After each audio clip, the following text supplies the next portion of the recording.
don't know in Kenya, how many public kindergartens do we have? Do we even have public kindergartens, you know? Hello, good morning, good afternoon, good evening. Welcome to Kenya, Finland. Today I want to talk about a topic that's close to my heart, that is early childhood education. And I want to focus more on children who have chronic illnesses and how they are accommodated and what type of infrastructure and resources have been put in place to ensure that they go through the education system smoothly. We are focusing on children who have chronic illnesses like diabetes, children who are asthmatic, and all those other type of chronic illnesses, lifestyle related or just from birth. So I'm sure you've come across parents who always face a dilemma on which kindergarten to take their children or which primary school to take their children because they have diabetes. The teachers don't know how to take care of their children. And specifically in Kenya, this is a major problem. In Finland, the kindergarten teachers, early education teachers are taught how to manage some of these chronic illnesses, like how to monitor sugars, when to give snacks, which symptoms to look out for, how to administer medication, first aid. And in Kenya, I know this is not common. So in Kenya, you need to take your children to very expensive kindergartens for them to be able to access this type of services, and I think it's very unfair. In Finland, many parents take their children to public kindergartens in the public services, and the teachers are well educated and well equipped.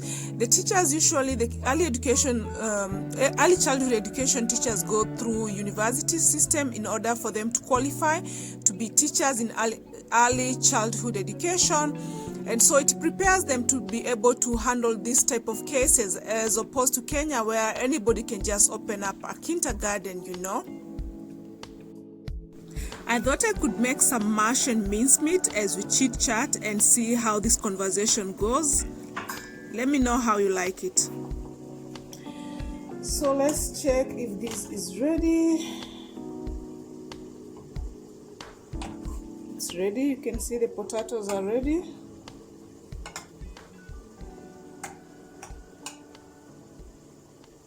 Even the bananas are ready. Yeah. So it's time to go and pour this water. So let's do that.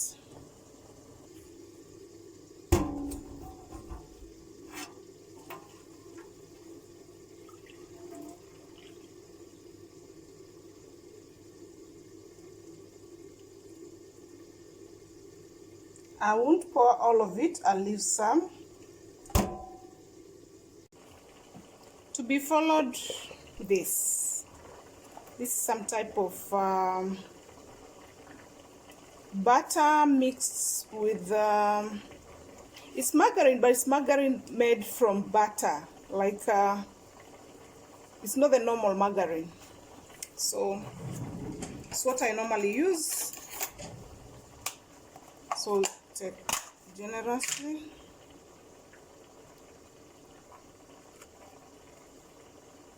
That much.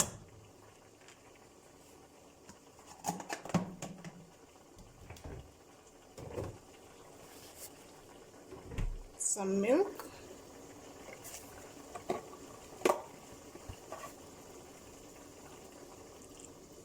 Just that much. I don't have too much potatoes in there, so there's no point to put too much. And it's time for, oh yeah, I don't know if I should add some salt or just assume the salt in there is enough.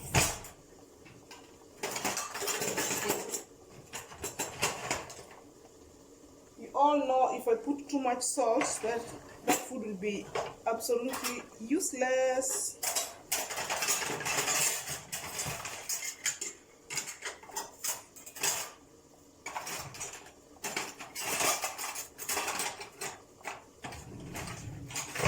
Ta-da! We found her. So we get into mashing. And even though mashing from here, the heat is off.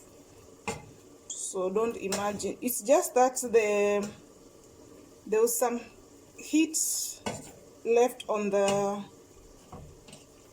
top of the pot, not pot, oh my god, on the stove. I can't talk today. I can't tell you how many times I've dropped the phone today also. Gosh, I don't know, it's one of those days.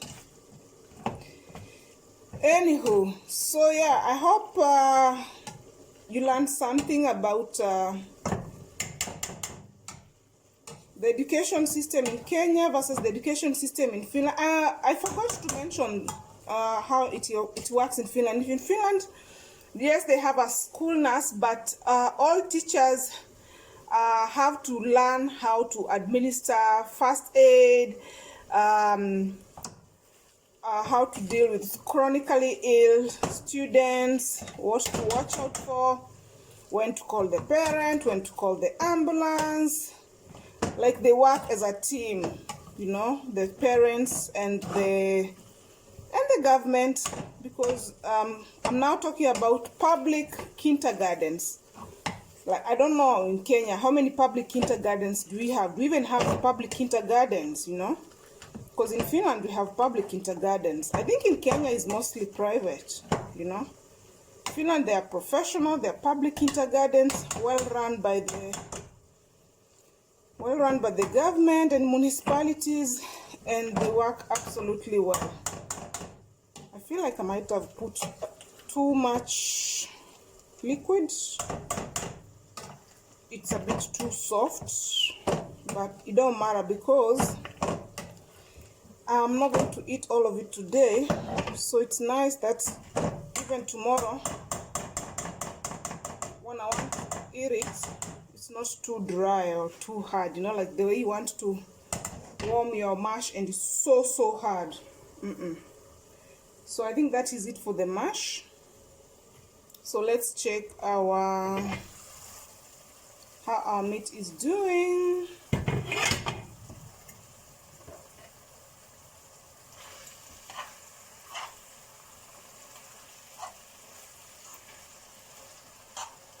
I'll also have some spinach into the dish. This has been cooking for a while, so let's test.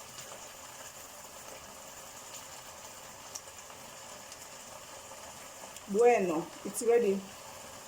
Heat off. And I want to plate. I want to show you how the food is gonna look like. So let's wait. Okay guys, so I thought I'll explain what I lost.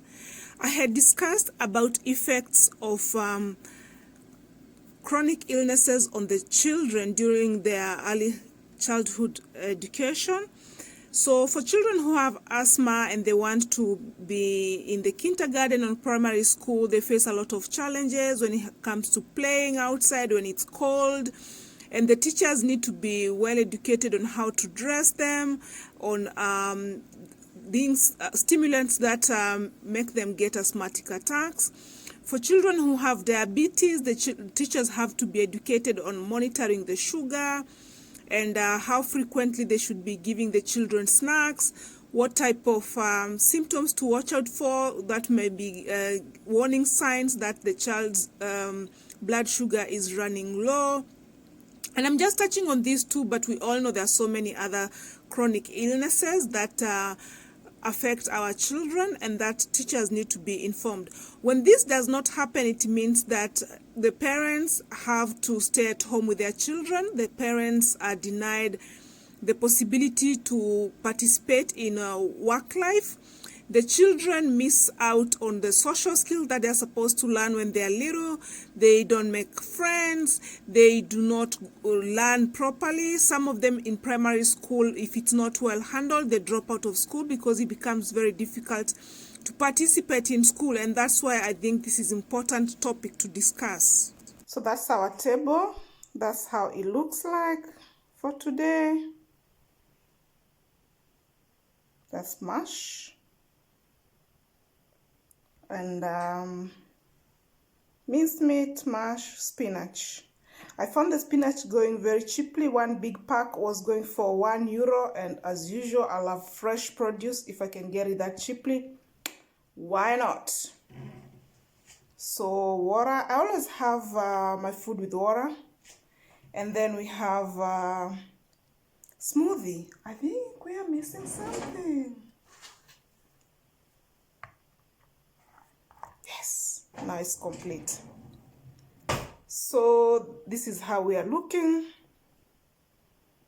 And yeah, I bought those from Masai Market. I tend to use some of these things, especially when I start to miss home. Like, oh, I miss home. They're usually cute. Let me show you what's underneath there. Elefante. And I believe that one is a buffalo. Anywho, so I hope you learned something. Let's have more of these conversations about chronically ill children and the education system in being offered for them, and how to include them into the system so that they do not drop out of school. I don't know if I made it very clear that Finnish early childhood education teachers go through university education for 5 years, and they are taught everything about human development, especially in early childhood. Yeah, all the development stages, what to watch out for, diseases, behavior problems, everything. So if you take your child to some education system, they get the best care. And I hope early childhood education in Kenya could also be taken more serious and given a very professional approach, in that to be able to avoid some of these things, because most of these things, when they are identified when the children are young, then it is easy to correct them. So I wish there would be more regulation from the government side on the quality of early childhood education being provided for our children in Kenya. So that was my goal of this this video. And even children, students in high school, boarding schools, primary schools, I don't know how well the teachers are educated. I don't know how qualified the nurses that are brought are also educated and equipped to deal with the chronically ill children. I've had very, very, very, very sad stories. I also remember from childhood, from my boarding school experiences, God, traumas of having fellow students dying in school. Guys, it's not funny. I know some of these deaths cannot be avoided, but hey, let's have these conversations. Let's have more of these conversations, all right? Bye-bye.